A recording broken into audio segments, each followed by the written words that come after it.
Olá, pessoal! Vamos para mais uma aula de tópicos emergentes em direito, processo constitucional.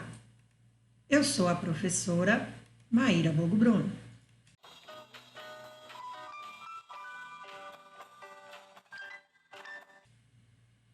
Na aula de hoje, nós vamos estudar sobre remédios constitucionais, especificamente habeas corpus e habeas data. Lembrando que os remédios constitucionais, junto com a ação civil pública, compõem um conjunto conhecido como ações constitucionais típicas.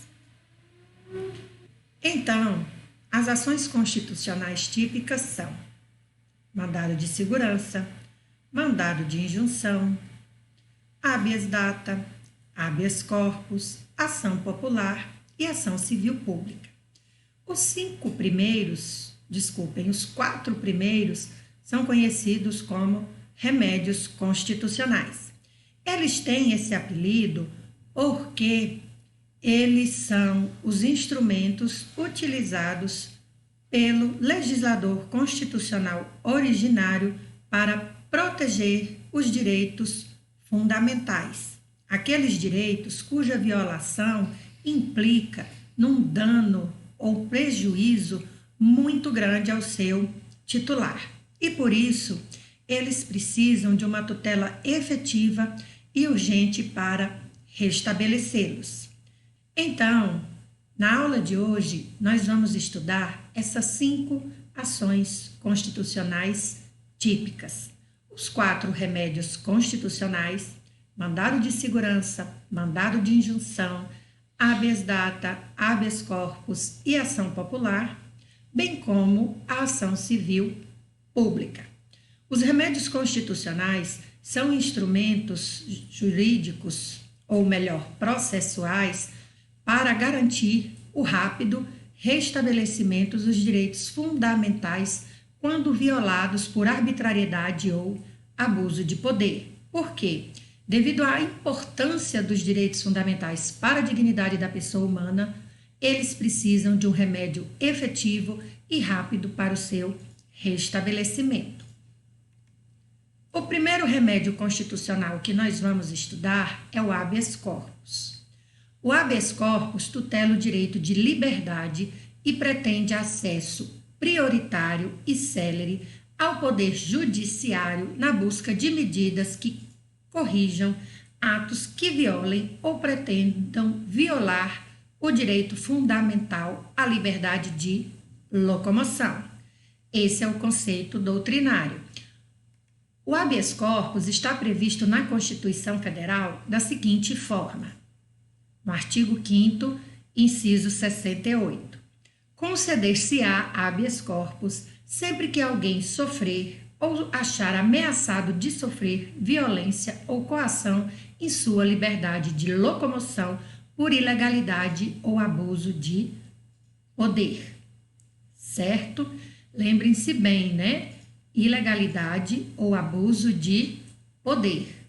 Então, gente, a gente pode concluir que o habeas corpus, por ser um remédio contra a privação ilegal da liberdade, tem prioridade para o julgamento sobre todas as outras ações. E tem mais um detalhe: além de ser prioritário, ele é livre de custas e pode ser apresentado a qualquer momento por qualquer pessoa, tanto titular de direito, do direito violado, como um terceiro em seu nome. Além do mais, gente, lembrando que quando se trata de remédios constitucionais, a gente não fala em autor, a gente fala em paciente, porque aquele que teve seu direito violado é considerado como se estivesse acometido de uma doença que o impede de exercer seus direitos fundamentais. Por isso, um remédio rápido e efetivo. Então, nós temos paciente de um lado e e réu ou requerido do outro, ok? Bem, O habeas corpus possui alguns pressupostos, certo? Quais são esses pressupostos? A violação tem que ser sobre a liberdade de locomoção, então nós temos que o habeas corpus é um remédio específico para a liberdade de locomoção. Vou lembrá-los o que é liberdade de locomoção. Liberdade de locomoção é aquele direito que é conhecido como direito de ir e vir. Mais do que o direito de ir e vir, é o direito de ir, vir, ficar, permanecer. O que significa? Significa que a liberdade de locomoção garante a você tanto o direito de ficar em sua casa, não sair de casa nunca, como o direito de sair da sua casa e a ela regressar. Sendo que essa saída pode ser tipo da sua casa ao supermercado, ou eu moro em Palmas, vocês moram em Paraíso, então da sua casa até da minha casa até Paraíso, para dar aula para vocês, da minha casa aqui de Palmas até São Paulo, daqui de Palmas até Nova York, certo? Então, a liberdade de locomoção, ela tem um amplo sentido, não só meramente o direito de ir e vir, mas o direito de ficar e permanecer e principalmente de regressar, certo? Então, o primeiro pressuposto é o direito de liberdade. O segundo pressuposto é violência ou coação, ou seja, se a restrição da liberdade não for mediante violência ou coação, a gente costuma usar também os termos arbitrariedade ou abuso de poder, não cabe habeas corpus. Em quais casos, então, que não cabe o habeas corpus? A gente sabe que a própria Constituição Federal diz o seguinte, que é possível, sim, a privação do direito de liberdade, desde que for por decisão judicial fundamentada da autoridade competente. Então, por exemplo, prisão preventiva, prisão temporária e até mesmo a prisão definitiva e por sentença transitada em julgado, se for fundamentada pela autoridade competente, não enseja o direito de habeas corpus. A gente também não pode esquecer um outro permissivo legal que, para a violação da liberdade de locomoção, nem vou usar o termo violação, né? Para restrição da liberdade de locomoção, que é o quê? A prisão em flagrante delito. Então, lembrem-se, gente, o habeas corpus é para proteger a liberdade contra violência ou coação, arbitrariedade e abuso de poder. Se a prisão for nos termos da lei, não cabe habeas corpus, certo?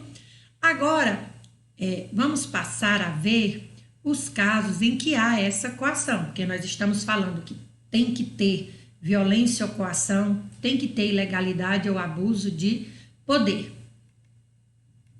Quem nos traz isso é o Código de Processo Penal, que diz o seguinte: a coação considerar-se-á ilegal, ou seja, ensejará habeas corpus, quando não houver justa causa, quando alguém estiver preso por mais tempo do que determinado em lei, seja prisão preventiva ou temporária, quando quem ordena a coação não tiver competência para fazê-lo, quando houver cessado o motivo que autorizou a coação, quando não for alguém admitido a prestar fiança, nos casos em que a lei a autoriza, quando o processo for manifestamente nulo ou, por fim, quando extinta a punibilidade.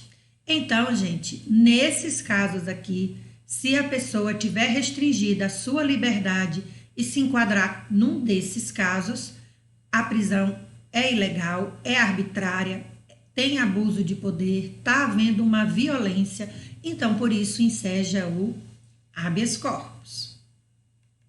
O procedimento do habeas corpus está previsto no Código de Processo Penal, artigos 647 a 667.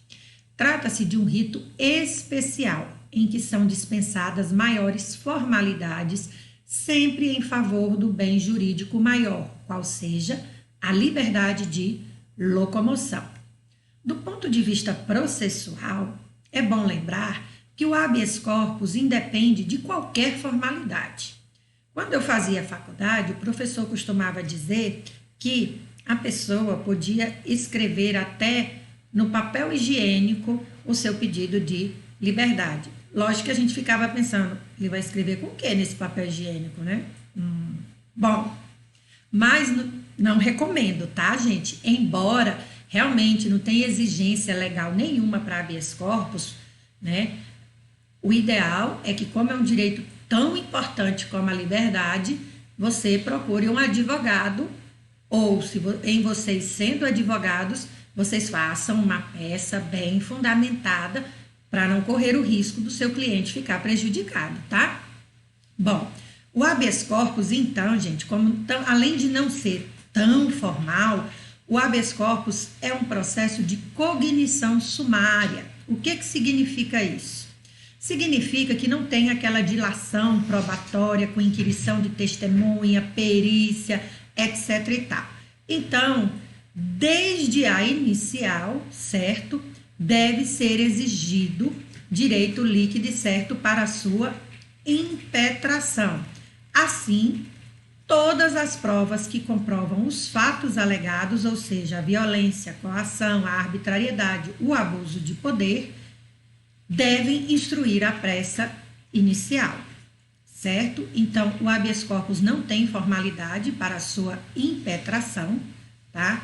Mas, como o rito dele é sumário, alguns colocam até sumaríssimo, então é preciso que todas as provas do fato da arbitrariedade, do abuso do poder, têm que já vir acompanhando a petição inicial. O habeas corpus tem natureza jurídica de direito constitucional penal, certo? E ele é cabível contra violência ou coação, contra a liberdade de locomoção decorrente de ilegalidade e abuso de poder. Quem é legitimado ativo para impetrar um habeas corpus? Poderá ser impetrado por qualquer pessoa, em seu favor ou de outrem, bem como pelo Ministério Público. Quando a gente diz qualquer pessoa, a gente está querendo dizer qualquer pessoa, nacional ou estrangeira, e ainda tem um detalhe bem interessante no habeas corpus. É qualquer pessoa mesmo, sem a exigência quanto à capacidade judiciária, certo? Bom, lembrando que pessoas jurídicas não poderão ser pacientes desta ação. Ela é dirigida à pessoa física. Por quê? Porque nós estamos tratando de liberdade de locomoção. Já a legitimidade passiva será conferida à autoridade que editou o ato ilegal ou com abuso do poder. Então, em regra, a autoridade coatora pode ser um agente de polícia, um delegado, um juiz, certo? Mas também pode ser pessoas jurídicas de direito privado, como clínicas psiquiatras e hospitais. Pode ser também pessoa física, como, por exemplo, o proprietário de terras que mantém seus empregados sob regime de trabalho na condição análoga de escravos. Então, gente, quando se trata de habeas corpus, a legitimidade passiva não se restringe só à autoridade pública. Em regra, e como ele foi criado, foi para a autoridade pública. Mas doutrina e jurisprudência já pacificaram no sentido de que pessoas jurídicas de direito privado, como hospitais e clínicas psiquiatras, podem sim ser autoridade coautora, e também proprietários rurais, né, pessoas físicas que tenham pessoas trabalhando na condição análoga à de escravos. Bem, quanto à competência para o julgamento. A competência para o julgamento varia de acordo com quem é a autoridade coautora. Aqui, gente, quando a gente fala competência para julgamento, é o mesmo de estar falando, né? Perante quem eu vou impetrar o meu habeas corpus. Então, se a autoridade coautora, ou seja, aquele que por ameaça, violência, abuso de poder ou arbitrariedade restringiu a liberdade, for um delegado de polícia, quem vai ser a autoridade competente para julgar o habeas corpus será o juiz de primeira instância. Se for um juiz de primeira instância, a autoridade competente para o julgamento será o Tribunal de Justiça, seja o estadual, o federal, o militar ou o eleitoral. Se a autoridade coautora for um tribunal, certo? Quem vai analisar, ou seja, quem vai ter competência para o julgamento do habeas corpus vai ser o Tribunal Superior respectivo. Por exemplo, se for o Tribunal de Justiça do Tocantins, vai ser o STJ. Se for o Tribunal Regional Eleitoral do Tocantins, vai ser o TSE. Se for a Justiça Militar do Tocantins, vai ser o Superior Tribunal Militar e assim sucessivamente. Agora, se a autoridade competente, ou seja, aquela autoridade que praticou o ato ilegal ou com abuso de poder e restringiu a liberdade, aí for um tribunal superior, quem tem competência para o julgamento do habeas corpus é o Supremo Tribunal Federal. Então, se for o Superior Tribunal de Justiça, o Superior Tribunal Militar ou o Tribunal Superior Eleitoral, quem vai ter a competência para julgar esse habeas corpus será o STF. Existem duas espécies de habeas corpus. Nós temos o habeas corpus preventivo e o liberatório. O habeas corpus preventivo, como o próprio nome já diz, é aquele que tem como objetivo evitar a lesão ao direito de liberdade de locomoção. Então, se a pessoa se sentir ameaçada, certo? Ela pode impetrar um habeas corpus preventivo para evitar que seu direito seja lesionado. Agora, se já houve a lesão ao direito, se a lesão já foi efetuada, aí nós vamos ter o habeas corpus liberatório, certo? Então, existem essas duas espécies.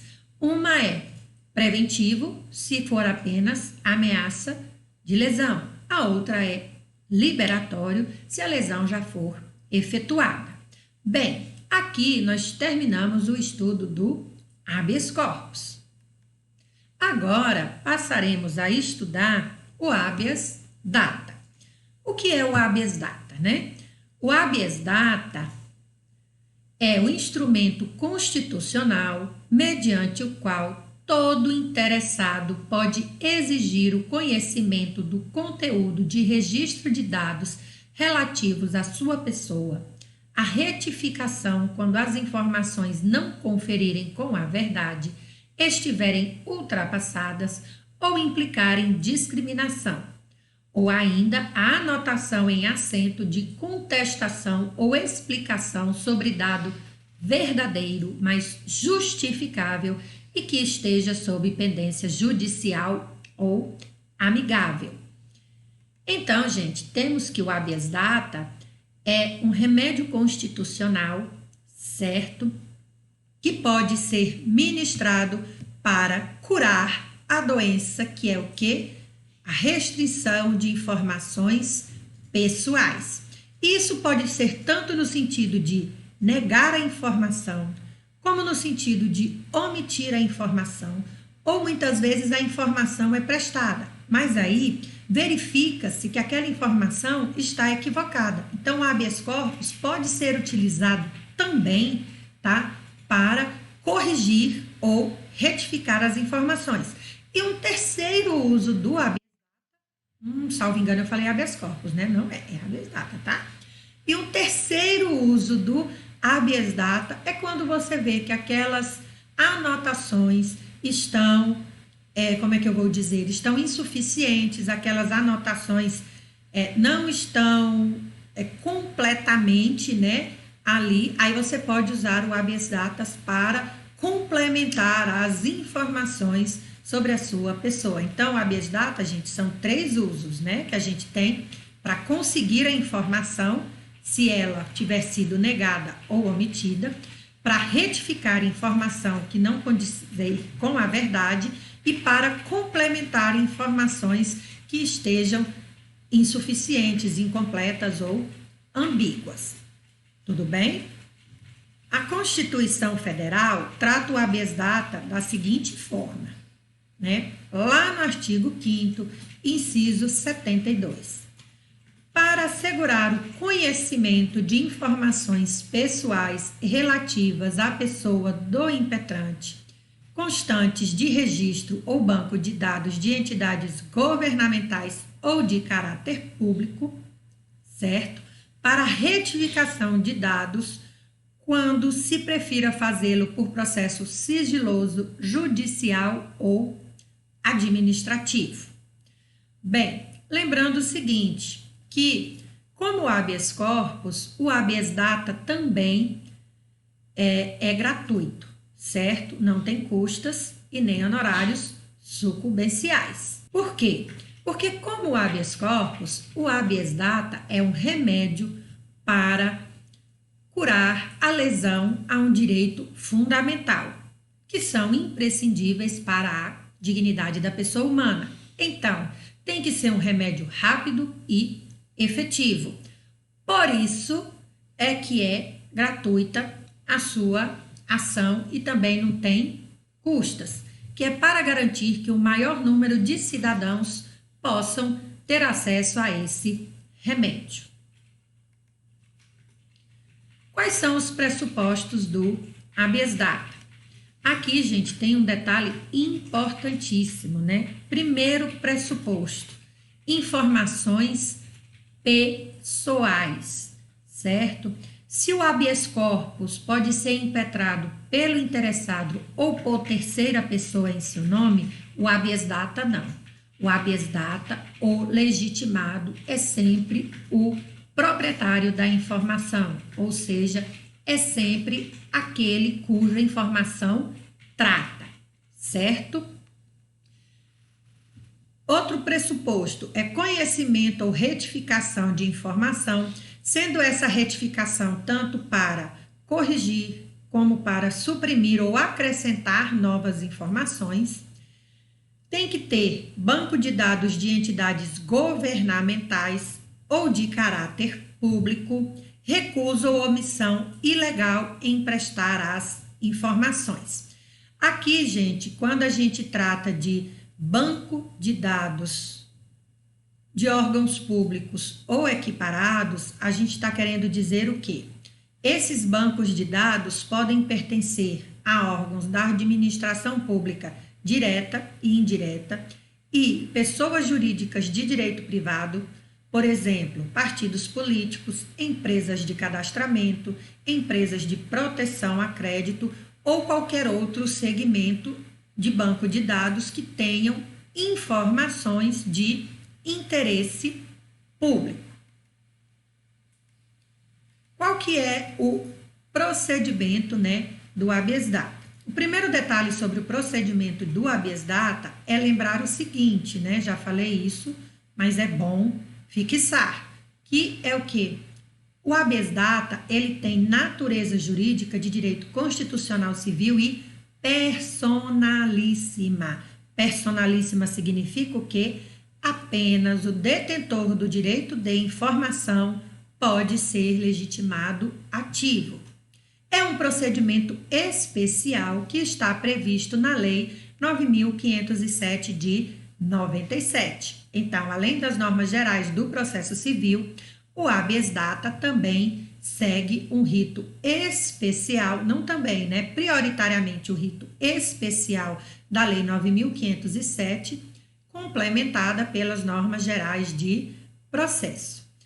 O habeas data, ele é cabível contra violação do direito de acesso a informações pessoais constantes de registro ou banco de dados de caráter público.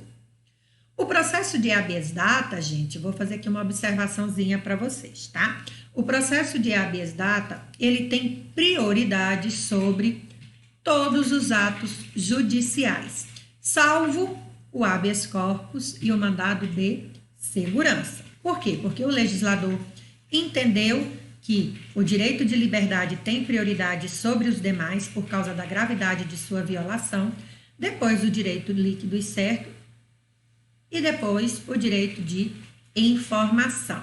Então, na ordem de prioridade, se nós tivéssemos uma pirâmide de prioridade, o habeas corpus estaria no ápice, seguido pelo mandado de segurança e depois o habeas data, certo? Lembrando também, gente, que após a recusa ou a omissão na seara administrativa, ou seja, né, para que você possa impetrar um habeas data, é necessário primeiro se tentar obter a informação e diante da recusa ou omissão. A lei diz que essa omissão significa o quê? Se você pediu a informação, passaram-se mais de 10 dias e o detentor do registro ou do banco de dados não prestou a informação, considera omissão. Então, é preciso primeiro que haja a negativa da prestação da informação ou a omissão em prestá-la para depois você poder protocolar o seu habeas data. E como no habeas corpus também, tá? O habeas data, a petição inicial, deve vir instruída com todas as provas do acesso, com todas as provas da recusa ou da omissão no acesso à informação, porque o rito do habeas data também é sumário. Lembrando que é sumário porque a gente precisa o quê? Direito de informação é um direito fundamental ligado à dignidade humana e por isso a sua violação tem que ser rapidamente e efetivamente remediada. Bom, quem é o legitimado ativo? Já falei várias vezes, vou repetir. Poderá ser impetrado por qualquer pessoa física, brasileira ou estrangeira, bem como por pessoa jurídica, e esse detalhezinho aí, em nome próprio, seja pessoa física ou pessoa jurídica, seja brasileiro ou estrangeiro, pode impetrar o habeas data, desde que em nome próprio, desde que a violação de se recusar em prestar, ou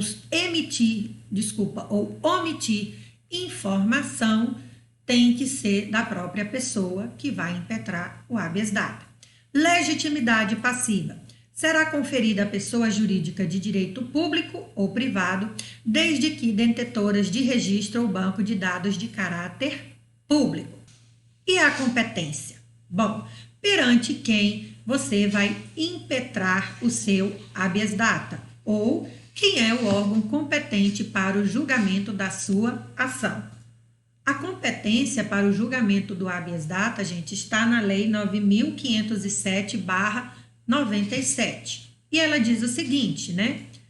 A competência originária é qualquer juiz ou tribunal, observadas as normas de prerrogativa de foro.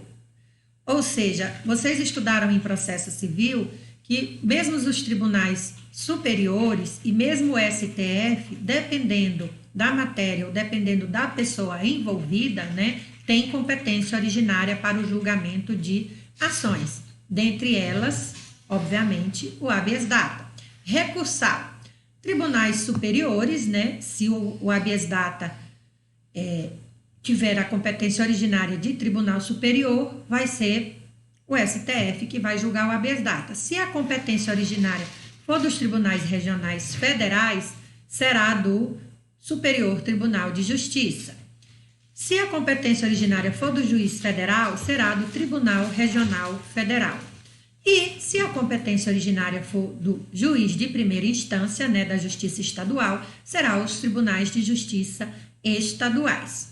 Lembrando que, por exemplo, né, como eu falei aí das prerrogativas de foro para vocês, lembrando que é competência originária do Supremo Tribunal Federal se o habeas corpus for impetrado contra atos do Presidente da República ou pelo Superior Tribunal de Justiça, se for atos dos ministros de Estado, do ministro da Educação, do ministro da Saúde, etc. e tal. Lembrando ainda que o habeas data pode se dar por meio de recurso extraordinário, certo? Nos casos previstos na Constituição Federal de 1988. Quais são as espécies de habeas data? Nós temos o habeas data preventivo e o repressivo. O habeas data preventivo é para conhecimento de informações, enquanto o repressivo é para a retificação de informações ou anotação no assentamento do interessado. Então, gente, o habeas data tem duas espécies: repressivo e preventivo. O preventivo ocorre quando a autoridade detentora do registro ou do banco de dados se recusar a prestar a informação ou se omitir em prestá-la. Já o repressivo ocorre quando a informação foi prestada, mas ela foi prestada erroneamente, então é preciso retificar essa informação, ou ela foi prestada insuficientemente, então é preciso anotar ou acrescentar informação, ou então, quando for necessário, apagar alguma informaçãozinha. Tudo bem? Aqui, gente, nós terminamos os nossos estudos sobre o habeas data. Alguma dúvida sobre habeas corpus e habeas data? Tira no fórum da nossa disciplina no SEI ou no nosso grupo de WhatsApp. Aqui estão as referências desta aula. Na próxima aula, nós estudaremos sobre mandado de segurança e mandado de injunção. Até a próxima, pessoal. Bom estudo!